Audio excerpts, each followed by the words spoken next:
Hello hi नमस्कार, स्वागत है आप सभी का मैग्नेट ब्रेन्स के IIT JEE on eat channel पे। मेरा नाम आशीष कपलेश और आज हम बात करने जा रहे हैं साउंड वेव की। जी हाँ बेटा, जैसा कि आपसे वादा किया था कि एक दिन में चैप्टर हम कंप्लीट करेंगे जिसमें उसकी कुछ थ्योरी, देखो यार इंपॉर्टेंट पॉइंट्स तो मैं कवर कराऊंगा यहाँ पे, कुछ न्यूमेरिकल्स और कुछ previous year questions one shot cover करेंगे। तो बस बिल्कुल वही चीज आज भी हम वादा कर रहे हो पूरा करेंगे भी सही। उसके लिए बस मैं इतनी सी बात चाहता हूं कि आप लोगों के पास पेन और पेपर होना चाहिए, क्योंकि जो बातें मैं यहां पे बताऊंगा उनको लिखना जरूरी है। साथ ही साथ सवाल सॉल्व करते टाइम पे क्वेश्चन आप सॉल्व करोगे, मैं सिर्फ आपको हेल्प करूंगा कि हाँ भाई ये करना है इसमें, ठीक है। चलिए भाई बेटा, साउंड वेव देखो, ये ट्रांसवर्स वेव के एक्चुअली वेव पूरे क्लास 11th में एक पार्ट आता है वेव का। उस वेव में दो पार्ट आते हैं। पहला होता है ट्रांसवर्स वेव, जिसको कि हम बोलते हैं वेव ऑन अ स्ट्रिंग, ठीक है। तो वेव्स में हमारे पास दो चीजें हैं। जब भी हम बात करें वेव्स की तो वेव्स में दो चीजें, पहली आती है ट्रांसवर्स वेव, और ट्रांसवर्स वेव में हम लोग जो किस्सा पढ़ते हैं वो होता है वेव ऑन अ स्ट्रिंग का, ऑन अ स्ट्रिंग का। सेकंड जो सिनेरियो होता है, it's all about the longitudinal wave. और जब हम लॉन्गी स्पेलिंग गलत लिख दी, जब हम बात करते हैं लॉन्गिट्यूडनल वेव की, सो लॉन्गिट्यूडनल वेव में जो हम बात करते हैं वो होता है साउंड वेव की। तो भाई इससे पहले वाली लेक्चर में हमने वेव ऑन अ स्ट्रिंग को कर लिया था कवर। आज हम बात करेंगे साउंड वेव की। बेटा ट्रांसवर्स वेव में क्या होता था, जो पार्टिकल था सर वो वेव प्रोपगेशन के परपेंडिकुलर ऑसिलेट करता रहता था। याद आया कुछ? पार्टिकल क्या करता था? वेव प्रोपगेशन के परपेंडिकुलर डायरेक्शन में ऑसिलेट करता था। कुछ याद आ रहा है सर हमें, है ना? तो ये वेव प्रोपगेशन होता था और पार्टिकल जो है वो वेव के परपेंडिकुलरली ऑसिलेट करता था। यहां पे कहता है जो भी पार्टिकल ऑसिलेट करता है बेटा वो वेव प्रोपगेशन में ही करता है, यानी कि अगर हमारी वेव का प्रोपगेशन इस डायरेक्शन में हो रहा है तो पार्टिकल इसी डायरेक्शन में ऑसिलेट करता रहेगा, पहले आगे जाएगा फिर पीछे आएगा, ठीक है। तो ऐसा पार्टिकल यहां पे क्या करता रहेगा? ऑसिलेट करता रहेगा।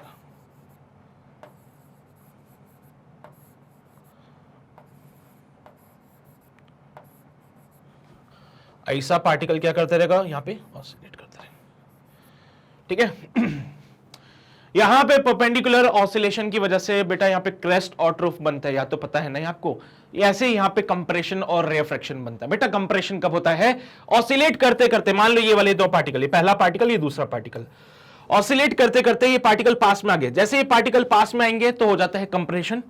ऑसिलेट करते करते पार्टिकल अगर दूर चल गए, दूर जाते हैं तो बन जाता है रेफ्रैक्शन। पता है नहीं सारी बात? तो बेटा जैसा कि हमने ट्रांसवर्स वेव के पार्टिकल की ऑसिलेशन के लिए इक्वेशन लिखी थी, बोला था wave equation y equals to a sin omega t minus का kx, या kx माइनस का ओमेगा t लिखते थे। याद करो वेव की इक्वेशन ऐसी लिखी थी। यहां पे वेव की इक्वेशन में कुछ परिवर्तन करेंगे, क्योंकि यहां पे पार्टिकल पास आ रहे दूर जा रहे हैं, तो यहां पे बेटा कंप्रेशन और रिफ्रैक्शन हो रहा है, तो प्रेशर के एक वेरिएशन दिखता है यहां पे हम लोगों को। साथ ही साथ पार्टिकल के डिस्प्लेसमेंट की बातें भी कर लेते हैं यहां पे। तो जब आप साउंड वेव की इक्वेशन लिखोगे तो वो कुछ इस प्रकार से आएगी बेटा, इन टर्म्स ऑफ प्रेशर, ये इक्वेशन ऐसे बनती है, और ये है इन टर्म्स ऑफ डिस्प्लेसमेंट। एक है इन टर्म्स ऑफ प्रेशर और एक है इन टर्म्स ऑफ डिस्प्लेसमेंट। तो साउंड वेव की या फिर लॉन्गिट्यूडनल वेव के लिए आप इन दोनों वेव इक्वेशंस का इस्तेमाल करेंगे। यहां पे P नॉट और S नॉट क्या है? Again these are the amplitude. इनके बीच में अगर आपको रिलेशन देखना है तो बेटा ये रिलेशन आप फॉलो कर सकते हो। B यहां पे बेटा बल्क मॉड्यूलस के, यहां पे वेव नंबर, अरे पता है ना 2π/λ होता है, और S not is the displacement का एम्पलीट्यूड, ठीक है। तो ये एक रिलेशन भी है इनके बीच में, इनके एम्पलीट्यूड्स के बीच में है रिलेशन, ये है ना। ये भी तो इनके मैक्सिमम वैल्यूज ही होती है एम्पलीट्यूड की तरह, वही है। चलो लिख लो। तो आप देख रहे हो जैसे जैसे पार्टिकल दूर जाते हैं तो यहां पे रेफ्रैक्शन आता है, जब पार्टिकल पास आ जाते हैं तो देखा यहां पे कंप्रेशन हो जाता है ना। तो बेटा ऐसी कहानी चलती है, यहां पे एक जगह होता है कंप्रेशन, एक जगह होता है रेफ्रैक्शन, एक जगह होता है कंप्रेशन, एक जगह होता है रेफ्रैक्शन।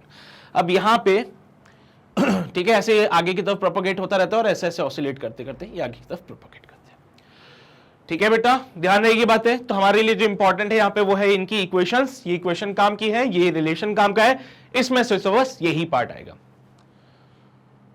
उसके बाद वो जो बोलता है वो होता है वेलोसिटी ऑफ लॉन्गिट्यूडनल वेव। देखो ट्रांसवर्स वेव के लिए हमने वेलोसिटी की बातें नहीं करी क्योंकि हमें जरूरत नहीं पड़ी थी। लॉन्गिट्यूडनल वेव के केस में, अच्छा क्यों नहीं करी थी यहाँ पे भी, wave on a string T by mu, अरे करी थी ना, नहीं करी थी, भूल गए, हाँ सर कोई बात नहीं, चलो। तो वैसे ही लॉन्गिट्यूडनल की ये transverse wave, wave on a string की वेलोसिटी थी बेटा, ये किसी भी रस्सी में वेव जनरेट करी तो उसकी वेलोसिटी जो होती वो ये था फॉर्मूला। और यहां पे किसी भी लॉन्गिट्यूडनल वेव के लिए अगर आप इक्वेशन लिखते हो, it will be under root of B by rho, बेटा बी यहां पे बल्क मॉड्यूलस हो जाएगा, रो डेंसिटी के लिए डिनोट किया जाता है, ठीक है।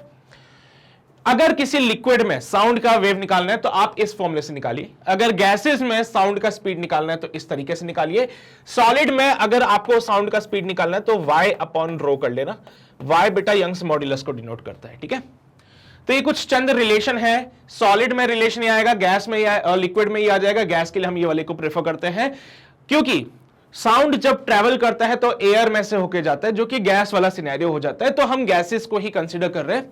तो speed of sound in terms of temperature बेटा गामा पी बाय रो, बेटा gamma P by rho, gamma तुम्हें पता है एडियाबेटिक कोएफिशिएंट होता है बेटा, P V equals to NRT, कुछ याद आ रही है बातें, भूल गए, पीवी इक्वल्स टू एनआरटी, भैया एक मोल के लिए बात कर लो, पीवी इक्वल्स टू आरटी, है ना, एक मोल के लिए बात की, पीवी इक्वल्स टू आरटी, बेटा यहाँ पे पी बाय रो है, डेंसिटी को लिखते हैं mass upon volume, so P by rho क्या बन जाएगा बेटा, P upon M upon V, भैया अपॉन का अपॉन ऊपर चला जाता है, पीवी अपॉन एम हो जाएगा ये, और देखो पीवी की जगह आरटी लिख सकते हैं तो आरटी बाय एम हो जाता है ये, देखो तो पी बाय रो की जगह आप आरटी बाय एम लिख सकते हो कि नहीं लिख सकते हो, वही क्या है। गामा को निकालने का तरीका 1 + 2 बाय एफ, एफ यहां पे डिग्री ऑफ फ्रीडम होता है, आपको पता होना चाहिए किस टाइप की गैस है वो, मोनोएटॉमिक है, डायटॉमिक है, उसके बेसिस पे आप यहां पे डिग्री ऑफ फ्रीडम को लिख देना और उसके बाद गामा को निकाल लेना, चलेगी बातें। आर का वैल्यू 8.314 जूल पर मोल केल्विन होता है,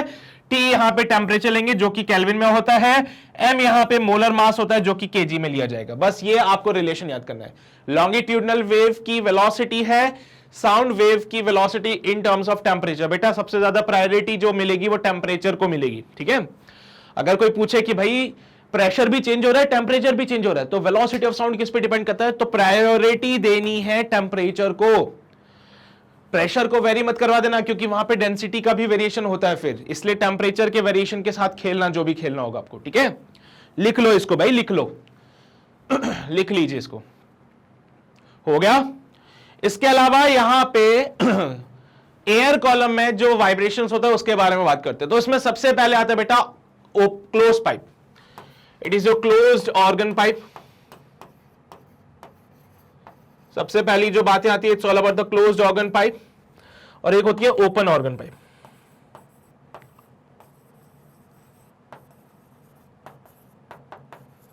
एक तो होता है बेटा क्लोज्ड ऑर्गन पाइप, एक होता है ओपन ऑर्गन पाइप। अब यहां पे भी वही कहानी है बेटा, जहां पे पार्टिकल वाइब्रेट नहीं करते उसको नोड कहते हैं, जहां के पार्टिकल मैक्सिमम वाइब्रेशन करे उसको एंटी नोड कहेंगे, रस्सी में भी ऐसे ही था।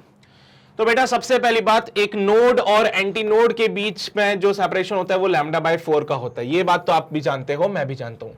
पाइप की लेंथ अगर L है, पाइप की लेंथ अगर L है तो यहां पे L = λ/4 हो जाएगा, यहां पे L = λ/4 हो जाता है, यहां से लैम्डा की वैल्यू बनती है L4L, और जब हमें λ = 4L मिलता है तो हम ये काम करते हैं बेटा, यहां पे काम बस इतना सा है कि जो फ्रीक्वेंसी का फॉर्मूला होता है आपके पास V/λ, वो लैम्डा की जगह 4L पुट कीजिए, तो फ्रीक्वेंसी V/4L हो जाती है, इसको कहते हैं फंडामेंटल फ्रीक्वेंसी। क्या बोलेंगे इसको, फंडामेंटल फ्रीक्वेंसी, फंडामेंटल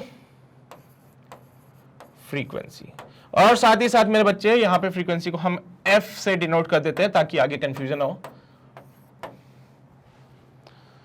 अच्छा, अगर यहीं पे मैं सेकंड केस कंसीडर कर लूं तो उसमें फिर आपका वो फर्स्ट ओवरटोन आ जाता है या फिर सेकंड फंडामेंटल फ्रीक्वेंसी आ जाती है। सपोज करो सिचुएशन कुछ ऐसी आ जाए, क्लोज्ड ऑर्गन पाइप हमने ले लिया, इस क्लोज्ड ऑर्गन पाइप में सिनेरियो कुछ ऐसा बन रहा है, इस क्लोज्ड ऑर्गन पाइप में सिनेरियो कुछ ऐसा बन रहा है। सो एक नोड यहां पे, एक एंटी नोड यहां पे, एक नोड यहां पे, एक एंटी नोड यहां पे। मेरे बच्चे यहां पे कितना बनता है, λ/4, नोड और एंटी नोड के बीच का सेपरेशन λ/4, एंटी नोड और नोड के बीच का सेपरेशन λ/4, नोड और एंटी नोड के बीच का सेपरेशन λ/4, और this is the length of the pipe. तो बेटा यहां पे आप देख सकते हो लेंथ ऑफ द पाइप क्या 3 लैम्डा बाय 4 बनेगा? लेंथ ऑफ द पाइप क्या है यहां पे 3 लैम्डा बाय 4 बन रहा है, हाँ की ना बोलना। सो यहां से लैम्डा की वैल्यू बनती है 4L डिवाइड बाय 3, और यही लैम्डा को उठा के अगर मैं फ्रीक्वेंसी के फॉर्मूले में लिख दूं तो V by lambda, so frequency होती है V बाय 4L अपॉन 3, और ये बन जाता है 3V बाय 4L। बेटा इसको कहता है फर्स्ट ओवरटोन, इसको क्या बोलेंगे? First overtone, first overtone. ऐसे ही आगे बढ़ते जाओगे, सेकंड ओवरटोन, थर्ड ओवरटोन, ऐसे करके मिलता है। तो बेटा यहां पे अगर एक जनरल फॉर्मूला लिख दिया जाए इसका, तो जनरल फॉर्मूला बनता है 2n माइनस का 1 v bye 4l, 2n minus का 1 v बाय 4l। यहां पे बेटा ये फॉर्मूला बनता है, ठीक है? किसके लिए बनता है ये? n माइनस 1 ओवरटोन के लिए। किसके लिए बनेगा ये? n माइनस 1 ओवरटोन के लिए। n यहां पे ये बनता है, देखो, है ना? थर्ड फंडामेंटल फ्रीक्वेंसी भी कह सकते हैं इसको, सेकंड वाली यहां नहीं आती। फिर फिफ्थ फंडामेंटल फ्रीक्वेंसी, फिर ऐसे करके कहानी चलती है। ये फर्स्ट ओवरटोन हो गया, फिफ्थ वाली देखोगे तो वो कहलाएगी आपकी सेकंड ओवरटोन, है ना?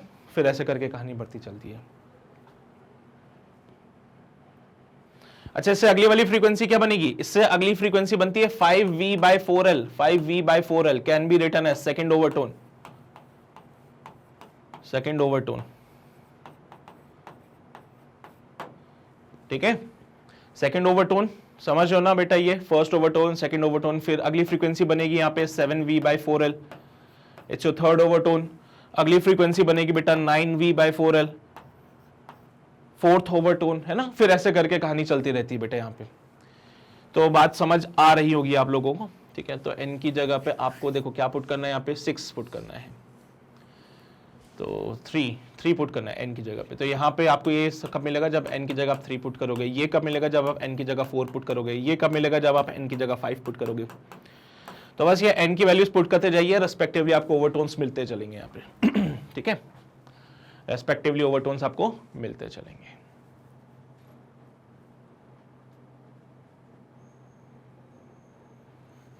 हो गया। फिर इसके बाद अगला केस आता है बेटा ओपन ऑर्गन पाइप का। ओपन ऑर्गन पाइप में एक यहां पे एंटी नोड होता है, बीच में नोड होता है, यहां पे भी एंटी नोड होता है। एक एंटी नोड और नोड के बीच का सेपरेशन लैम्डा बाय 4 रहेगा। एक नोड और एंटी नोड के बीच का सेपरेशन लैम्डा बाय 4 रहेगा, और पाइप की ओवरऑल लेंथ रहती है L। तो बेटा यहां पे L जो होगा वो lambda by 4 plus lambda by 4 हो जाता है। तो L का वैल्यू बनेगा lambda by 4 plus lambda by 4, और L का वैल्यू यहां से होता है लैम्डा बाय 2। लैम्डा बन जाएगा 2L के बराबर, और यहां से जब लैम्डा 2L हो गया है तो frequency can be written as V by lambda, और लैम्डा की जगह आप 2L पुट करेंगे तो ये बनती है फंडामेंटल फ्रीक्वेंसी। ये क्या बन गई? Fundamental frequency.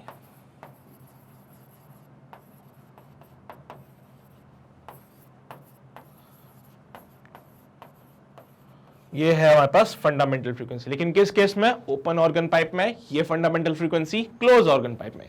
इसके लिए जनरल फॉर्मूला लिखना पड़े तो क्या लिखेंगे? इसके लिए भी जनरल फॉर्मूला हमारे पास है किसी भी ओपन ऑर्गन पाइप के लिए। मान लो कहानी कुछ ऐसी चल जाती,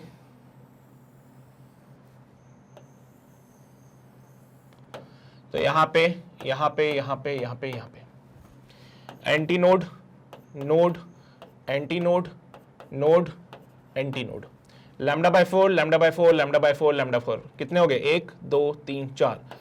4 lambda by 4 equals to L। So lambda is equal to 4L by 4। Lambda जो हो जाएगा 4L बाय 4 हो जाएगा।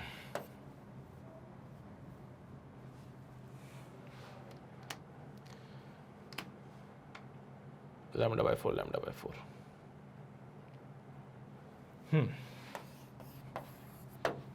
सो फ्रीक्वेंसी इस केस में हो जाएगी V बाय लैम्डा, यानी कि 4V बाय 4L। ठीक है सर, हमारी कहानी 2L के फॉर्मेट में थी, 2L के फॉर्मेट में थी। 2 से डिवाइड कर दीजिए, 2V बाय 2L बना दीजिए बेटे इसको। सेकंड फंडामेंटल फ्रीक्वेंसी, जिसको कि फर्स्ट ओवरटोन भी कहते हैं, ये हमारी फर्स्ट ओवरटोन बनती है, फर्स्ट ओवरटोन। मेरे बच्चे आप देख रहे हो कि 4L को मैंने 2L में कन्वर्ट किया कि किसी भी ओपन ऑर्गन पाइप के लिए कहानी जो फंडामेंटल फ्रीक्वेंसी होती थी वो V बाय 2L होती थी। तो कहानी को v/2l के फॉर्मेट में कन्वर्ट करना है। v/2l को 2 से मल्टीप्लाई किया, फर्स्ट ओवरटोन आ गया। फिर ऐसे ही आपके पास आगे जनरल फॉर्मूला बनेगा। इसका जनरल फॉर्मूला होता है बेटा nv/2l। जनरल फॉर्मूला होता है nv/2l। ये कितने ओवरटोन होंगे इसमें से? n का वैल्यू निकाल लीजिए, उसको 1 से माइनस कीजिए। For n-1 overtone, n-1 overtone के लिए n का वैल्यू बेटा आप 2 पुट करेंगे, 2v/2l फर्स्ट ओवरटोन कहलाता है। n का वैल्यू 1 पुट करेंगे, वो 0 ओवरटोन होता है, उसका कुछ होता ही नहीं है। n का वैल्यू 3 पुट करेंगे, 3v/2l सेकंड ओवरटोन होता है बेटा, है ना। n का वैल्यू 3 पुट करेंगे तो ये सेकंड ओवरटोन मिलेगा आपको। n का वैल्यू 3 पुट करने से सेकंड ओवरटोन मिलता है, which is given by 3v/2l। ये सेकंड ओवरटोन कहलाता है बेटा। इसको क्या कहेंगे? सेकंड ओवरटोन कहेंगे। समझ रहे हो बात को? तो बस यही कहानी है बेटा, इसको थोड़ा सा ध्यान रखिएगा, सवाल यहां से भी बनते हैं हमारे पास। उसके बाद बीट फ्रीक्वेंसी की बात करता है, तो बेटा कहीं पे आपको बीट्स दिख जाए, बीट मतलब दो फ्रीक्वेंसीज का डिफरेंस, ठीक है। बीट कहां मिलती है हम लोगों को? जब दो फ्रीक्वेंसी सेम एम्पलीट्यूड की एक ही डायरेक्शन में जा रही है और जाते जाते सुपर इंपोज हो जाए तो बेटा बीट्स बनते हैं वहां पे, ठीक है। तो बीट फ्रीक्वेंसी निकालने के लिए आप दो फ्रीक्वेंसीज, दोनों जो वेव्स थी उनकी फ्रीक्वेंसीज को माइनस कर देना, उससे बीट फ्रीक्वेंसी मिल जाएगी। सवाल में बोलेगा आपको ये वाली बातें, तो उसका ध्यान रखिएगा थोड़ा सा, ठीक है। इसके बाद बेटा डॉपलर इफेक्ट आता है। डॉपलर इफेक्ट क्या होता है? आपने देखा होगा जब आप कहीं पे खड़े होते हो और सामने से जब कोई पुलिस की गाड़ी जाती है हॉर्न सायरन बजाते हुए, तो आपको पहले वो सायरन ऐसा लगता है पास आ रहा है, पास आ रहा है, पास आ रहा है। फिर जैसे दूर जाता है तो ऐसा लगता है दूर कहीं से आवाज आ रही है ना। आवाज भी हमें दूर जाती हुई लगती है। जब एम्बुलेंस या फिर कोई पुलिस की गाड़ी पास आती है तो हमें साउंड भी पास आता हुआ लगता है, पास आ रहा है, साउंड पास आ रहा है, पास आ रहा है, पास आ रहा है। और जैसे हमें क्रॉस करके जाता है तो गाड़ी तो दूर जाती है, वो तो दिखती है, लेकिन हमें साउंड भी दूर जाता हुआ लगता है। वो है बेटा डॉपलर इफेक्ट। अब इस डॉपलर इफेक्ट में सवाल कैसे आते हैं? तो भैया वो एपेरेंट फ्रीक्वेंसी के बारे में पूछता है। एपेरेंट फ्रीक्वेंसी वो फ्रीक्वेंसी जो आपको लगती है, जो आप फील करते हो। एपेरेंट फ्रीक्वेंसी वो फ्रीक्वेंसी जो आप फील करते हो। एम्बुलेंस पास आ रही है तो आपको फील होता है कि यार दूर कहीं से साउंड पास आ रहा है, या आपने पियर किया, फील किया, तो एपेरेंट फ्रीक्वेंसी। जब यही एम्बुलेंस दूर जाती है तो आपको साउंड दूर जाता हुआ लगता है, ये एपेरेंट फ्रीक्वेंसी। तो एक होता है बेटा नेचुरल फ्रीक्वेंसी, जो साउंड उस एम्बुलेंस से आ रहा है, जो साउंड उस सायरन से आ रहा है, उसकी जो फ्रीक्वेंसी नेचुरल वाली है वो तो फिक्स रहेगी। लेकिन एपेरेंट फ्रीक्वेंसी के लिए एक फॉर्मूला होता है, एक जनरल फॉर्मूला मैं बता रहा हूं, v प्लस माइनस का v0 divide by v plus minus का vs इनटू नेचुरल फ्रीक्वेंसी। बेटा एक जनरल फॉर्मूला है, अब जो भी केसेस आपको दें उसके हिसाब से आप इसको मॉडिफाई करेंगे। पहला केस देखें, observer and source are moving towards each other. मान लीजिए यहां पे कोई ऑब्जर्वर है जो कि मूव करता है vo वेलोसिटी से, यहां पे कोई सोर्स है जो कि मूव करता है vs वेलोसिटी से। अब ऐसे केस में हमें फॉर्मूला लगाना है ये वाला, लेकिन पता नहीं प्लस लगेगा या माइनस लगेगा। बेटा ऑब्जर्वर और सोर्स जब पास आते हैं तो साउंड की फ्रीक्वेंसी ज्यादा हो जाती है, हमें ज्यादा साउंड सुनाई देता है। तो ऑब्जर्वर जो है सोर्स की तरफ जा रहा है, वो चाहता है कि ज्यादा साउंड सुनाई दे, तो ऊपर प्लस का साइन आना चाहिए, तभी तो एपेरेंट फ्रीक्वेंसी बढ़ेगी। वो चाहता है ज्यादा साउंड सुनाई दे, तो वो चाहता है एपेरेंट फ्रीक्वेंसी इंक्रीज हो जाए, तो ऊपर प्लस का साइन लगाएंगे। सोर्स भी ऑब्जर्वर के पास आ रहा है, यानी सोर्स भी चाहता है कि साउंड ज्यादा सुनाई दे, तो वो क्या करेगा? नीचे वाली वैल्यू को कम करेगा। अरे भैया नीचे वाली वैल्यू कम होगी तभी तो एपेरेंट फ्रीक्वेंसी और इंक्रीज होगी। तो इस केस में अगर मैं एपेरेंट फ्रीक्वेंसी की बात करूं तो फॉर्मूला जो बनेगा it will B v plus v0 divided by v minus का vs इनटू नेचुरल फ्रीक्वेंसी। देखो भाई ऑब्जर्वर जो है सोर्स के पास जा रहा है, वो ज्यादा आवाज सुनना चाहता है, वो चाहता है कि एपेरेंट फ्रीक्वेंसी ज्यादा हो, इसलिए ऊपर हमने प्लस का साइन ले लिया, क्योंकि ऊपर अगर प्लस का साइन होगा तो ऑब्वियस बात है एपेरेंट फ्रीक्वेंसी ज्यादा होगी। सोर्स ऑब्जर्वर की तरफ जा रहा है, दैट मीन सोर्स भी चाहता है कि ऑब्जर्वर को ज्यादा साउंड सुनाई दे, मतलब सोर्स भी चाहता है कि एपेरेंट फ्रीक्वेंसी इंक्रीज हो। डिनोमिनेटर को क्या करें जिससे कि ऊपर वाली चीजें इंक्रीज हो जाए? तो डिनोमिनेटर को कम करना पड़ेगा। तो बेटा डिनोमिनेटर में प्लस या माइनस में से कौन सा साइन लगाए? माइनस का साइन, जिससे डिनोमिनेटर कम होगा और न्यूमरेटर और ज्यादा इंक्रीज हो जाएगा। Observer and source are moving in the same direction. ये रहा ऑब्जर्वर जो कि सोर्स की तरफ जा रहा है vo वेलोसिटी से, ये रहा सोर्स जो कि यहां इधर ऑब्जर्वर से दूर जा रहा है vs वेलोसिटी है। बेटा इस केस में एपेरेंट फ्रीक्वेंसी का फॉर्मूला क्या बनेगा? ध्यान देना सभी लोग। Sir v VO VS into natural frequency. Question में नेचुरल फ्रीक्वेंसी गिवन होती है, चिंता मत करना। पॉइंट यह है कि प्लस लगेगा या माइनस लगेगा। ऑब्जर्वर सोर्स के पास जा रहा है, ऑब्जर्वर ज्यादा साउंड सुनना चाहता है, ऑब्जर्वर चाहता है कि उसको ज्यादा साफ सुनाई दिया जाए, तो वो फ्रीक्वेंसी को इंक्रीज करना चाहता है। तो ऑब्जर्वर क्योंकि सोर्स के पास जा रहा है, तो यहां से ऑब्जर्वर चाहता है कि न्यूमरेटर इंक्रीज हो जाए ताकि उसको ज्यादा साउंड सुनाई दे। सोर्स ऑब्जर्वर से दूर जा रहा है, सोर्स कहता है कि भाई मैं तुम्हें आवाज नहीं सुनाना चाहता ज्यादा, तो सोर्स क्या चाहता है कि ये जो एपरेंट फ्रीक्वेंसी वो डिक्रीज हो जाए, तभी तो वो दूर भाग रहा है ऑब्जर्वर से। तो सोर्स चाहता है एपरेंट फ्रीक्वेंसी डिक्रीज हो जाए, उसके लिए वो नीचे भी क्या करेगा, प्लस का साइन लगवा देगा। बन गया फॉर्मूला। समझ रहे हो बात को? अगर ऑब्जर्वर रेस्ट पे हो गया तो वीओ को जीरो करना, अगर सोर्स रेस्ट पे है तो वीएस को जीरो करना। बस बात इतनी सी है। लिख लो इसको जल्दी से। लिखा सभी ने? चलो भाई, आगे के केसेस आप बता पाएंगे? अगला case, observer and source are moving in the same direction. हो गया ना बेटे? ये तो ऑब्जर्वर और सोर्स एक ही डायरेक्शन में मूव कर रहे हैं। और फिर दूसरा केस है moving towards each other, the same direction, moving in the opposite direction.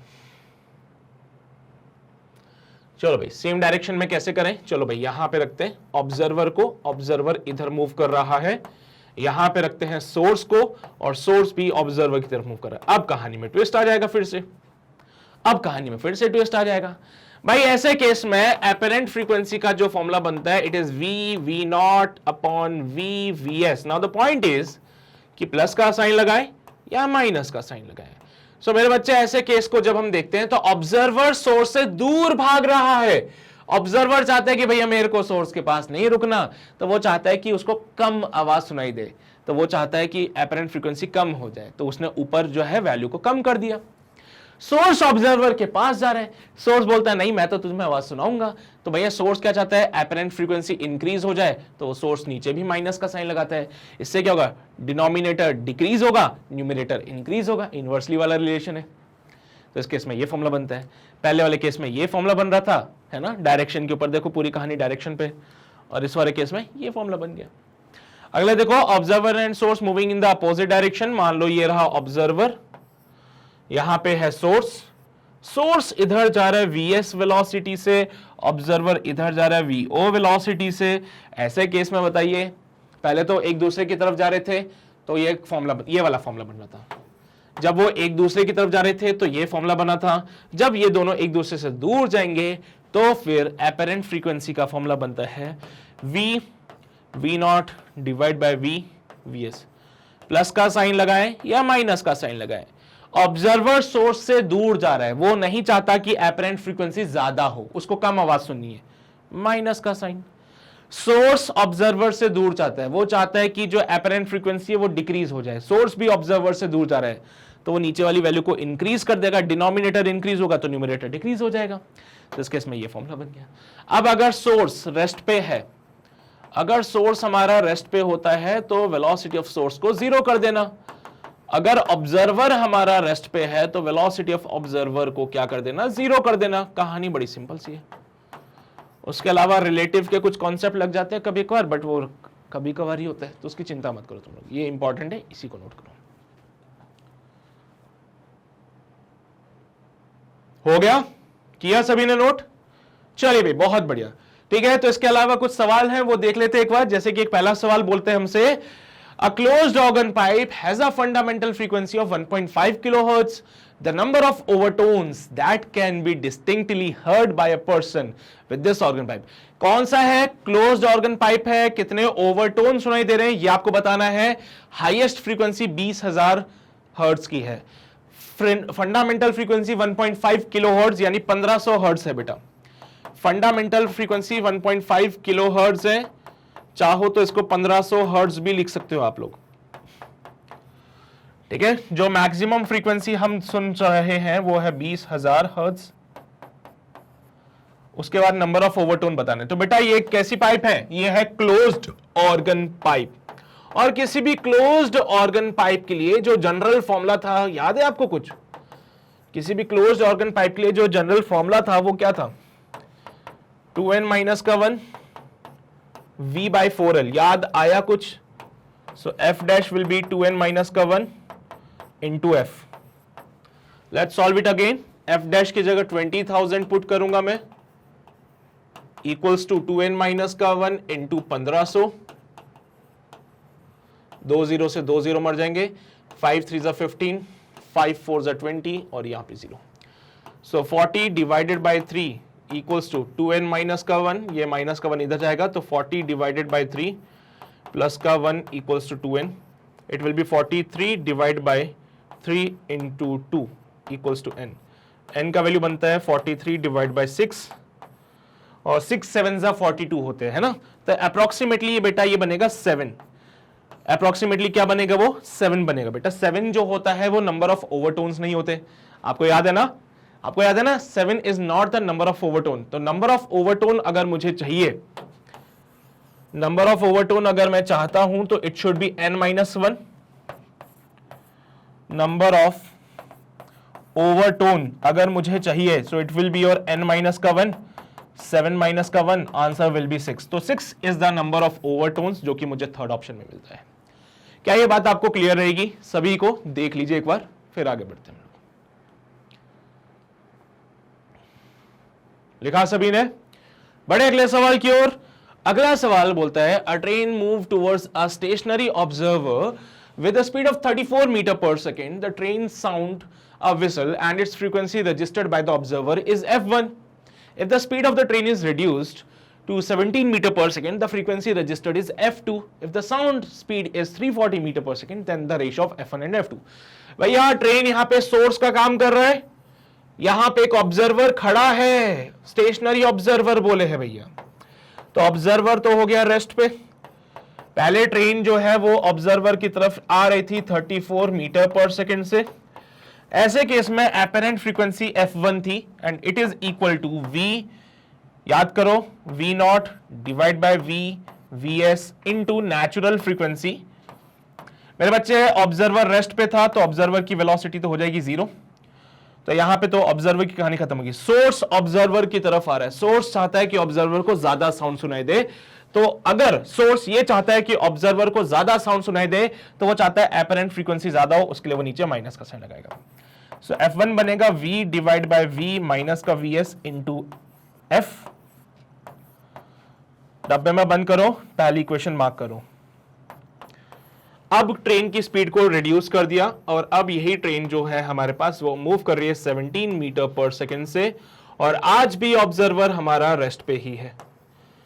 ऐसे केस में जब हम एपरेंट फ्रीक्वेंसी की बात करते हैं f2 की, so it is again v divide by, बेटा अभी भी फॉर्मूला v माइनस का vs है लेकिन यहां पे डैश लगा लेना ताकि आपको स्पीड का अंतर पता चलता रहे. यहां पे vs है, वहां पे vs डैश है. vs हमारा 34 होगा, vs डैश 17 होगा. सो ये f2 का फॉर्मूला हो गया, ये f1 का फॉर्मूला हो गया. दोनों को डिवाइड कीजिए, f1 f2 का रेशियो देखिए क्या आ रहा है. चलो भाई ट्राई करो जल्दी से. सो अगर मैं f1 बाय f2 करता हूं so it is given by v से तो v मर जाएगा ना. देखो भाई v से तो v मर जाएगा. 1 अपॉन यहां पे फॉर्मूला बनेगा v माइनस का vs डैश, v माइनस का vs dash upon v minus का vs. चलिए भाई तो 340 माइनस का 17 डिवाइड बाय 340 माइनस का 34, ऊपर से 17 कॉमन आ गए तो यहां पे 20 माइनस का 1 हो जाएगा, यहां पे 34 कॉमन आ गया तो ये हो जाएगा 10 माइनस का 1. 17 2 34 होते हैं, 20 माइनस 1 19 होते हैं, divide by 2 into 9. So 19 by 18 is the ratio. So अगर मैं f1 बाय f2 की बात करूं so the ratio comes out be 19 upon 18. 19 upon 18. This is your final answer जो कि मुझे मिल रहा है ए ऑप्शन में. So I think the A option is absolutely correct है. डॉपलर इफेक्ट पे सवाल था, नोट कीजिए जल्दी से इसको. किया नोट सभी ने? बड़े अगले सवाल की ओर. देख लो भाई, देख लो, हो गया. चलो भाई अगला सवाल. A musician using an open flute of length. बेटा ओपन फ्लूट मतलब ओपन ऑर्गन पाइप की बात कर रहे हो, ठीक है. ओपन फ्लूट मतलब ओपन ऑर्गन पाइप की बात कर रहे हो. तो ये एक ओपन ऑर्गन पाइप है जिसका लेंथ है 50 सेंटीमीटर, प्रोड्यूस कर रहा है second harmonic sound wave. A person runs towards the musician from another end of the hall at a speed of 10 km per hour. If the speed of the wave is 330, the frequency heard by the running person. बेटा इसमें देखा आपके दोनों concept आ गए, Doppler effect भी आ गया और साथ ही साथ आपका ये ओपन ऑर्गन पाइप की बातें भी आ गई बेटा। अच्छा एक बात बताओ, ओपन ऑर्गन पाइप के लिए जनरल फॉर्मूला था NV/2L, है ना, यही था फॉर्मूला जनरल वाला। तो ओपन ऑर्गन पाइप में सेकंड हार्मोनिक बोल रहे हैं बेटा, सेकंड हार्मोनिक मतलब 2V/2L। सेकंड हार्मोनिक का मतलब होता है, सेकंड हार्मोनिक का मतलब है कि n का वैल्यू 2 लेना। सो फंडामेंटल फ्रीक्वेंसी V/L हो जाएगा, 330 divided by L 50 centimetre, metre में कन्वर्ट किया तो 5 से 5 से ये 20, 660 hertz is the fundamental frequency. ये फंडामेंटल फ्रीक्वेंसी या फिर बोलूं नेचुरल फ्रीक्वेंसी 660 हर्ट्ज है। अब एक आदमी जो कि सोर्स के पास आ रहा है, ये रहा ऑब्जर्वर जो कि मूव कर रहा है 10 किलोमीटर पर आवर से, यहां पे है सोर्स जो कि है रेस्ट पे, सोर्स था रेस्ट पे। अब यहां पे डॉपलर इफेक्ट लगाते हैं, एपरेंट फ्रीक्वेंसी का फॉर्मूला बनता है V, सोर्स के पास जा रहा है V0 divide by V into F।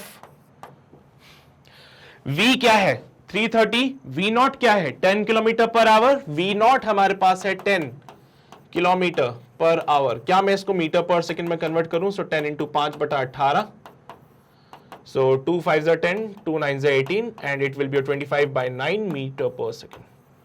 So V0 का वैल्यू आ रहा है 25/9। चलिए भाई पुट कर देते हैं इसको, 330।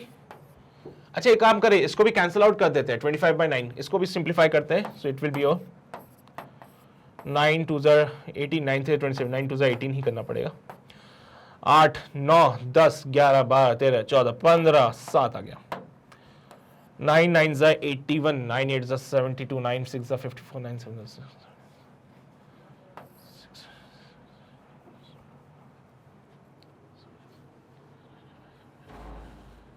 7 से कर लेते हैं ना,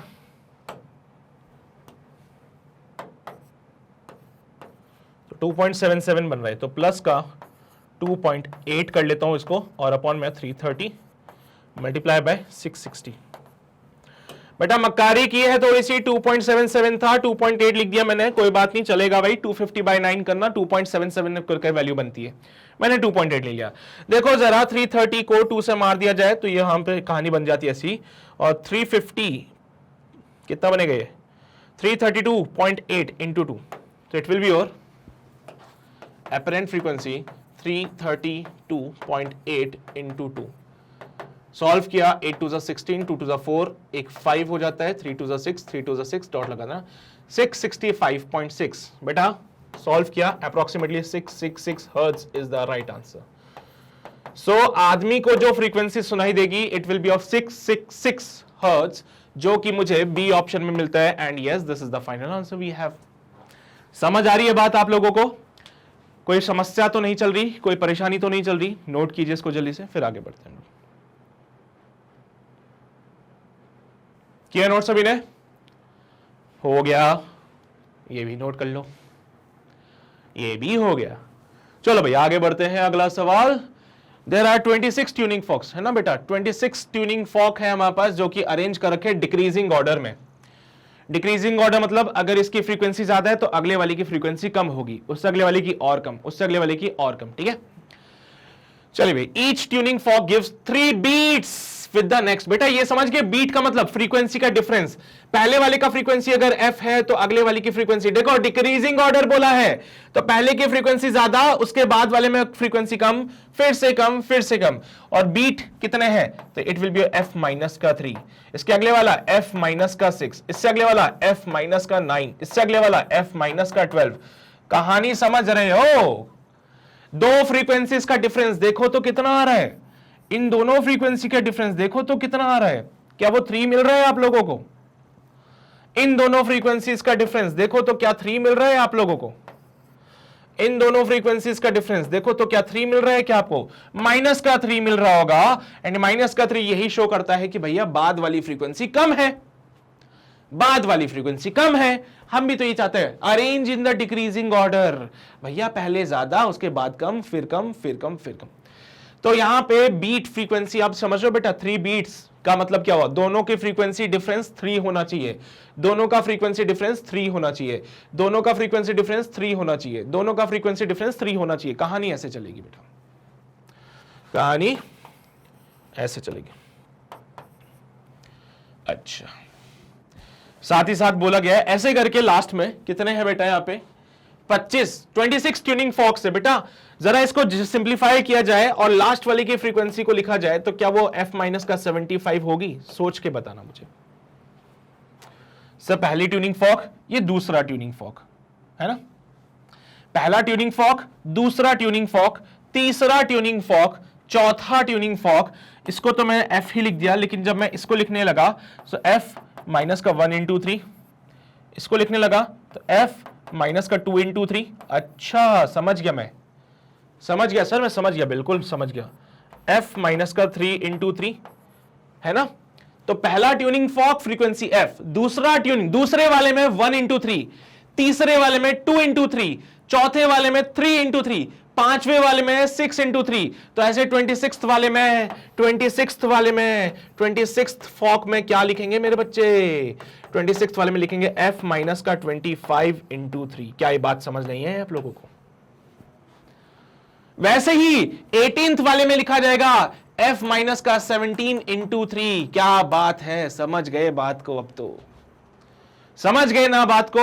सबसे पहली फ्रीक्वेंसी f, उसके बाद वाली f माइनस 3, उसके बाद वाली f माइनस 6, उसके बाद वाली f माइनस 9, और करते करते आखिरी कितने ट्यूनिंग फॉक थे? 26 ट्यूनिंग फॉक्स थे। तो भैया सेकंड वाले को 1 इंटू 3, थर्ड वाले को 2 इंटू 3, फोर्थ वाले को 3 इंटू 3। मैं समझ गया कि अगर फिफ्थ वाला होगा तो फिफ्थ वाले को लिखने का तरीका होगा f माइनस का, फिफ्थ है ना, 5 में से 1 का माइनस करो, 4 इंटू 3। अरे वाह क्या बात है। तो 26th वाले को लिखेंगे f माइनस का 25 इंटू 3। ये लास्ट वाला ट्यूनिंग फॉक की फ्रीक्वेंसी, ये पहले वाले ट्यूनिंग फॉक की फ्रीक्वेंसी, लास्ट वाले ट्यूनिंग फॉक की फ्रीक्वेंसी, पहले वाले ट्यूनिंग फॉक की फ्रीक्वेंसी। सवाल बोलता है the first one is Octave of the last, the first one is Octave of the last. क्या मतलब हो इसका? पहले वाला जो है वो डबल है लास्ट वाले के, ऐसा? हाँ, the first one is Octave of the last. अरे मेरे नादान बच्चे, इसका सिंपल सी मतलब है कि जो 2 times of the first frequency थी वो लास्ट वाले के बराबर हो जाएगी। ऐसी कहानी तो नहीं बन रही कुछ, ऐसी कहानी तो नहीं बन रही कुछ।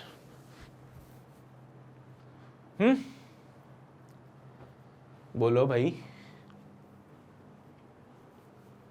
नहीं, उल्टा लिख दिया हम लोगों ने। हाँ बिल्कुल उल्टा लिखा। क्या बोला उसने? The first one is octave. The first one is octave of the last. तो जो first one है, it is the octave of the last. तो f माइनस का 75. So ये 2f हो जाएगा, यहाँ पे f equals to 2f minus का 150, ये माइनस का 150 इधर आएगा तो f का वैल्यू बनेगा 150 हर्ट्ज। ये क्या निकाला है? पहले वाले ट्यूनिंग फॉक की फ्रीक्वेंसी। क्या मिल गई? फर्स्ट ट्यूनिंग फॉक की frequency. It's the frequency of first tuning fork, frequency of first tuning fork. पहला वाला जो ट्यूनिंग फॉक था उसकी फ्रीक्वेंसी है। वो 18th वाले का मांग रहा है, वो 18th वाले का मांग रहा है। तो 18th ट्यूनिंग फॉक का जो फ्रीक्वेंसी होगा, 18th ट्यूनिंग फॉक की जो फ्रीक्वेंसी रहेगी, it is given by f18 is f minus का 3 इंटू 17, सो f माइनस का 51, सो 150 माइनस का 51 कितना बनता है? ये 150 में से 51 माइनस करें, 99 तो नहीं बन रहा कहीं पे। So this is your final answer, 99 hertz. चलो भाई चेक करते हैं कौन से ऑप्शन में मिल रहा है हमें 99 हर्ट्ज। कहां मिल रहा है? क्या ये सेकंड ऑप्शन में दिख रहा है आपको 99 हर्ट्ज? तो बस यही तो है हमारा फाइनल आंसर। सो आपका क्वेश्चन नंबर 4 कंप्लीट हो गया। समझ आती बातें? लिख लो जल्दी से इसको, ये भी नोट करो भाई, ये भी नोट करो, यही पे है फाइनल आंसर। हो गया, बढ़े आगे बढ़ते हैं। अगला सवाल, the first overtone frequency of a closed pipe of length L is f, then the frequency of the fourth overtone of open pipe of the same length। बेटा फोर्थ ओवरटोन जो है, फर्स्ट ओवरटोन जो है वो f है बेटा। तो पहली बात तो मैं फर्स्ट ओवरटोन की बात करूंगा। सबसे पहले मैं बात करूंगा first overtone of closed pipe. तो इसके लिए n का वैल्यू 2 होना चाहिए। n का वैल्यू 2 होगा 2n माइनस का 1 up to v by 4l is your f। यही बोला गया उसने, n की जगह 2 पुट कीजिए तो 3v by 4l it's your first overtone. ये f के बराबर होता है बेटा। सो 3v बाई 4l f के बराबर है, उन्होंने क्वेश्चन में बोला है। अब मैं बात करूंगा फोर्थ ओवरटोन की। Fourth overtone of open pipe. Fourth overtone of open pipe की अब हम बात करेंगे। यहां पे ओपन पाइप के लिए भी n का वैल्यू कितना होना चाहिए? 3 होना चाहिए। सो 3v बाय 2l। ऐसा ना ना ना ना सर, क्या बात कर रहे हो? फोर्थ ओवरटोन है, n का वैल्यू 5 होना चाहिए। अगर आप फर्स्ट ओवरटोन के लिए n का वैल्यू 2 ले रहे हो तो फोर्थ ओवरटोन के लिए n का वैल्यू 5 होना चाहिए। बट क्योंकि ओपन पाइप है, इसका फॉर्मूला बनता था nv बाई 2l। सो बेटा यहां पे फॉर्मूला बनेगा 5v बाई 2l। इसकी फ्रीक्वेंसी बताओ कितनी होती है? सर v बाई 4l तो समझ आएगा, लेकिन v बाई 2l नहीं आएगा। कोई बात नहीं, 2 से मल्टीप्लाई किया, 2 से डिवाइड किया, 10v बाई 4l आ रहा है। मेरे बच्चे v बाई 4l का वैल्यू यहां से कितना आएगा? v बाई 4l का वैल्यू आ रहा है f by 3। v by 4l का वैल्यू f बाई 3 आ रहा है, पुट कीजिए वहां पे। तो 10f by 3 is the answer बेटा। 10f by 3 is the final answer for this. 10 by 3f, 10 by 3f या फिर 10f बाई 3 एक ही बात है। ये आपका क्वेश्चन कंप्लीट हो गया। क्लियर रहेगी बातें सभी को? चलिए भाई आगे बढ़ते हैं। Let's see some previous questions. जैसे कि पहला सवाल, एक स्मॉल स्पीकर जो कि डिलीवर कर रहा है 2 what of audio output, at what distance from the speaker will one detect 120 dB intensity of sound. बेटा लाउडनेस का जो फॉर्मूला बनता था वो याद हो आप लोगों को, तो 10 log 10 इंटेंसिटी अपॉन यहां पे रेफरेंस इंटेंसिटी आई नॉट लिखते थे बेटा। लाउडनेस जो है वो 120 है, is equals to 10 log base 10। Intensity हमें निकालनी है अपॉन रेफरेंस इंटेंसिटी 10 का पावर माइनस का 12 है। 0 से 0 मर जाएगा। So 12 is equals to log base 10 I divided by 10 का पावर माइनस का 12। ये 10 उधर जाएगा, पावर में 12 आएगा, समझते हो ना? तो इंटेंसिटी यहां से जो बनती है इट इज गिवन बाय 10 की पावर 12। ये 10 का पावर माइनस 12 उधर जाएगा, इंटेंसिटी बनेगा 10 का पावर 12 इंटू 10 का पावर माइनस का 12। तो इंटेंसिटी बनती है 1। क्लियर रहेगी बातें? पर मुझे बताना है कितने डिस्टेंस तक जाता है। तो बेटा यहां पे एक और फॉर्मूला लगाएंगे इसमें अब हम लोग, याद हो। सो इंटेंसिटी का जो फॉर्मूला था, इंटेंसिटी का जो फॉर्मूला था it is P output power divide by 4 pi r square. So 1 equals to 2 upon 4 pi r square. So 2 से तो 2 मर जाएगा, तो r square equals to 1 upon 2 pi. सारी कहानी फॉर्मूला पे है बेटा, फॉर्मूले पता है तो चीजें क्लियर हो जाएगी, है ना? सो आर का वैल्यू बनेगा 1 upon under root of 2 pi. R का वैल्यू बनता है under root of 1 upon 2 pi. बेटा पाई का वैल्यू 3.14 होता है, 3.14 लिखा वहां पे, तो 1 अपॉन 2 इंटू 3.14। तो आर का वैल्यू होगा अंडर रूट में 1 अपॉन 6.28। बेटा थोड़ी सी मक्कारी अंडर रूट ऑफ 1.6.25 लिख दू तो चल जाएगा क्या? थोड़ा सा अप्रोक्सीमेशन किया है, 28 की जगह 25 कर दिया, मेरा काम आसान हो जाएगा। देखो पॉइंट हटाया, 2 0 लगाए, सो 10 अपॉन 25 हो सकता है। ये सोच के देखना, 25 इंटू 25 625 होता है। काम आसान करना है, कैलकुलेशन आसान होनी चाहिए। सो आर का जो है वो अप्रोक्सीमेटली वैल्यू 10 अपॉन 25 बन रहा है, यानी कि 2 5 2 है 2 नहीं 5 2 10 5 5 25। सो 2 by 5। Okay 1 by 2 by 1 by 2 by 1 by 2 by 1 by 2 by 1 by 2 by 1 by 2 by 1 by 2। ठीक है, 0.4 मीटर 40 सेंटीमीटर, यही तो है फाइनल आंसर। सो 0.4 मीटर बोले या 40 सेंटीमीटर बोले, दोनों ही सही जवाब है, कोई गलती नहीं है, कोई शक नहीं है। फॉर्मूले पता होने चाहिए बस आप लोगों को। यहां पे देखो इंटेंसिटी और आउटपुट पावर का रिलेशन, लाउडनेस का फॉर्मूला नहीं बताया था तो क्वेश्चन में तो बताया मैंने। लिखो फिर जल्दी से, लिख लो भाई जल्दी से। हुआ क्या? ये भी मक्कारी करना आ गई। चलो भाई बहुत बढ़िया।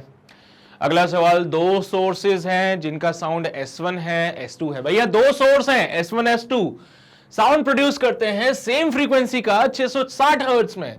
एक लिसनर जो कि मूव कर रहा है S1 से S2 की तरफ with the constant speed of u and he hears 10 beats per second. The velocity of the sound is 330, then u is equals to, बेटा क्या बोला गया है, जब यहां पे एक सोर्स था बेटा S1, यहां पे एक सोर्स था S2, एक ऑब्जर्वर जो है जो S1 से S2 की तरफ जा रहा है, ऑब्जर्वर S1 से S2 की तरफ जा रहा है, कितनी स्पीड से जा रहा है, u स्पीड से जा रहा है। तो बेटा अब जब वो u स्पीड से जाएगा तो पहले वाले सोर्स से जो एपरेंट फ्रीक्वेंसी आएगी it is given by, source तो रेस्ट पे है, दोनों ही सोर्स क्या है बेटा, रेस्ट पे है, ठीक है, तो दोनों ही सोर्स रेस्ट पे हैं। अब ऑब्जर्वर को पहले वाले सोर्स से जो फ्रीक्वेंसी अपीयर हो रही है it is given by v, दूर जा रहा है -v0 divided by v into f। तो यहां से f1 आ गया। भैया दूसरे सोर्स के पास आ रहा है, दूसरे सोर्स के लिए जो अपरेंट फ्रीक्वेंसी बनेगी v प्लस का v0 divide by v into f। बहुत बढ़िया। अब उसने साथ में हमें बीट्स दे दिए हैं 10 बीट्स पर सेकेंड। तो बीटा बीट्स कब मिलते हैं, जब आप f2 माइनस f1 को करोगे तो number of beats f2 minus f1 करने से मिलते हैं। सो यहां पे देखा गया तो 10 इज इक्वल्स टू f2 की value v plus v0 by v minus v0 upon v, पूरे में f कॉमन ले लिया, दोनों में से f को कॉमन ले लिया जाए, यहां से भी f को कॉमन ले लिया, यहां से भी f को कॉमन ले लिया, ये कहानी बन गई। फिर सॉल्व किया इसको, so 10 is equals to v plus v0, v plus का v0 माइनस का v प्लस का v0 divided by v into f। v से तो v मर जाता है यहां पे, 10 is equals to 2v0 upon v into f। So v0 observer की वेलोसिटी, v0 ऑब्जर्वर की वेलोसिटी u के बराबर है, सो यहां से 2 5 10, so 5v by f equals to v0 जो कि u था, और u की वैल्यू बनती है 5 इंटू 330 डिवाइड बाय फ्रीक्वेंसी जो थी 660 थी। सॉल्व किया 2.5 metre per second, this is your final answer बेटा फॉर दिस सवाल। तो 2.5 मीटर पर सेकेंड से वो ऑब्जर्वर चल रहा है एक सोर्स से दूसरे सोर्स की तरफ। खत्म सवाल। बीट्स की बातें कर रहा था, बीट्स दे दी हम लोगों ने, बीट्स पर सेकेंड f2 माइनस f1। लिख लीजिए इसको। डॉपलर से सवाल तो आते हैं भैया, ऐसा नहीं है कि नहीं आएंगे। चलिए भाई अगला सवाल, अगेन डॉपलर से। A source of sound S is moving with a velocity of 50 meter per second towards a stationary observer. Observer रुका हुआ है, source move कर रहा है। The observer measures the frequency of the source as 1000 Hz. जो observer ने measure किया, यानी कि जो उसको appear हुआ वो 1000 Hz था। तो एक source जो कि ऑब्जर्वर की तरफ चल रहा है with the velocity of 50 metre per second, एक ऑब्जर्वर जो कि है रेस्ट पे, तो ऑब्जर्वर को जो फ्रीक्वेंसी अपीयर हुई है वो है 1000 हर्ट्ज। अभी मुझे इसकी नेचुरल फ्रीक्वेंसी के बारे में नहीं पता, वही निकालेंगे हम लोग। ऐसे केस में अपरेंट फ्रीक्वेंसी हो जाता है v divide by v minus का vs इनटू f। अब सर आपने माइनस का साइन क्यों लगाया? अरे बेटा सोर्स ऑब्जर्वर के पास जा रहा है, सोर्स चाहता है ऑब्जर्वर को ज्यादा आवाज सुनाई दे, सोर्स चाहता है कि ऑब्जर्वर की अपरेंट फ्रीक्वेंसी ज्यादा लगे, इसलिए उसने डिनोमिनेटर को कम कर दिया ताकि अपरेंट फ्रीक्वेंसी इंक्रीज हो जाए। यहां से देखा apparent frequency 1000 is equals to v की जगह पे साउंड की जो वेलोसिटी होती है 350 बोला है उन्होंने, तो डिवाइडेड बाय 350 प्लस का 50 इंटू f। तो 1000 equals to 350 divide by 400 into f। 0 से 0 मरेगा, 5 7 45, 5 8 40। तो जो नेचुरल फ्रीक्वेंसी यहां पे मिलती है इट विल बी 8000 बटा 7 हर्ट्ज। ठीक है, ये जो है वो नेचुरल फ्रीक्वेंसी है। What will be the apparent frequency of the source when it is moving away from the observer? अगर यही सोर्स ऑब्जर्वर से दूर जाएगा तो उस केस में क्या फ्रीक्वेंसी रहेगी? अगर यही सोर्स ऑब्जर्वर से दूर जाए तो क्या होगा? तो वही सोर्स ऑब्जर्वर से दूर जा रहा है, आज भी हमारा ऑब्जर्वर रेस्ट पे ही है। अब क्या होगा इस केस में, एपरेंट फ्रीक्वेंसी हमें बतानी है, तो ऑब्जर्वर तो रेस्ट पे है, सोर्स जो है ऑब्जर्वर से दूर जाता है, वो चाहता है ये कम हो जाए, तो V प्लस का VS इंटू एफ। मैंने गलती कर दी क्या? मैंने गलती कर दी क्या यहाँ पे? नहीं, सही है ना? आए हाय हाय, क्या कर दिया। भाई मैं सोचो कुछ कर गलती हो गई। V माइनस का 350 माइनस का 50, तो 1000 equals to 350 divide bye 300। 0 0 5 7 30 5 6 30। So your answer will be 6000/7। 6000/7 hertz. ठीक है भाई, बहुत बढ़िया। अब आप यहां पे आ जाइए। अब ये दूर जा रहा है, ये चाहता है एपरेंट फ्रीक्वेंसी कम हो। अब देखो भाई क्या बनता है, 350 डिवाइड बाय 400 इंटू, बेटा यहां पे देखो तो क्या बनता है फ्रीक्वेंसी को, 6000/7। 6000/7, 0 से 0 मरेगा, 0 से 0 मरेगा, 7 5 35 होते हैं, 2 3 6 होते हैं, 2 2 4 होते हैं, 2 से 150 टाइम्स मरेगा, 150 5 75 होता है। एपरेंट फ्रीक्वेंसी 750 हर्ट्ज मिलेगी इस केस में। इस केस में एपरेंट फ्रीक्वेंसी मिलती है 750 हर्ट्ज, जो कि ए ऑप्शन में हमें मिल जाता है। यहां पे करेक्शन कर लेना, 350 माइनस का 50 था, तो 300 के हिसाब से फिर ये आंसर, ये नेचुरल फ्रीक्वेंसी निकाली हम लोगों ने। क्या निकाला, ये नेचुरल फ्रीक्वेंसी निकाली है, और उसके बाद जब वो सोर्स दूर जाने लगा तो एपरेंट फ्रीक्वेंसी निकाल ली। पहले हमें ये नेचुरल नहीं है, ये देखो भैया, ऑब्जर्वर मेजर्स द फ्रीक्वेंसी, भैया ऑब्जर्वर ने जो ऑब्जर्व किया है वो एपरेंट होता है, ठीक है, तो ये एपरेंट था। चलिए भाई इसको नोट कीजिए जल्दी से। किया नोट सभी ने? ये भी नोट करो, हो गया ये भी नोट, बहुत बढ़िया। चलिए भाई, तो यहां पे हमारा ये जो साउंड वेव की कहानी है इसको करते हैं समाप्त। उम्मीद करता हूं जो पॉइंट्स मैंने आपको बताया वो समझ आए होंगे, जो सवाल मैंने आपको कराया वो समझ आए होंगे। फिर भी आपको लगता है वीडियो दोबारा देखने की जरूरत है तो हमारे ऑफिशियल वेबसाइट पे आके आप जरूर देखिए इसको, magnetbrains.com, जिसमें आपको जाना है IIT JEE डिपार्टमेंट में, और यहां पे आपका रेस्पेक्टिव क्रैश कोर्स की वीडियोस मिल जाएंगी। फिर चाहे वो फिजिक्स हो, केमिस्ट्री हो या मैथमेटिक्स हो, आपको सारे वीडियोस यहां पे प्रॉपर सीक्वेंस मिल जाएंगे। और बेटा यहां पे कोई आपको चार्ज भी नहीं देना, ये सारे के सारे लेक्चर्स जैसे यूट्यूब पे फ्री है वैसे यहां पे भी फ्री है। बस ये कि यहां पे चीजें प्रॉपर तरीके से अरेंज कर दी ताकि आपका टाइम वेस्ट ना हो ज्यादा, ठीक है। तो ये सारी चीजें वेबसाइट पे आके जरूर देख लीजिएगा, बहुत फायदेमंद है। अपार्ट फ्रॉम दिस, अगर चैनल पे आप लोग नए हैं तो चैनल को जरूर सब्सक्राइब कीजिएगा, वो जो लाल बटन है उसको जरूर दबा दीजिएगा। अपार्ट फ्रॉम दिस, अपने भाई बहनों को और सखा सहेलियों को भी जाके बोल दीजिएगा कि यहां पे मैग्नेट ब्रेन्स पे जेई के लिए वन शॉट रिवीजन चल रहा है, जिसमें एक दिन में एक पूरा चैप्टर कंप्लीट हो जाता है। तो भाई अगर आपको भी क्विक रिवीजन करना है, कम समय में पूरे चैप्टर को कंप्लीट करना है और इंपॉर्टेंट पॉइंट्स जानने हैं, तो यहां पे आके जरूर लेक्चर को कंटिन्यू कीजिए, यही आपके लिए इंपॉर्टेंट रहेगा। बाकी अगर सेशन पसंद आया हो तो लाइक जरूर कर दीजिएगा। और बस इतनी ही बातें थी हमारे क्लास 11th के पूरे इस क्रैश कोर्स में। अब मैं क्लास 12th शुरू करूंगा अगले लेक्चर से, जहां पे इलेक्ट्रोस्टैट्स से हम पूरी कहानी को शुरू करेंगे और बिल्कुल क्लास 12th को भी खत्म करेंगे, ठीक है। हाँ बिल्कुल, यहां पे क्लास 11th हमारी समाप्त हो चुकी है, अब कहानी आएगी क्लास 12th की। तो मिलते हैं आपसे अगले लेक्चर में, तब तक अपना ध्यान रखिए, पढ़ाई करते रहिए। All the best.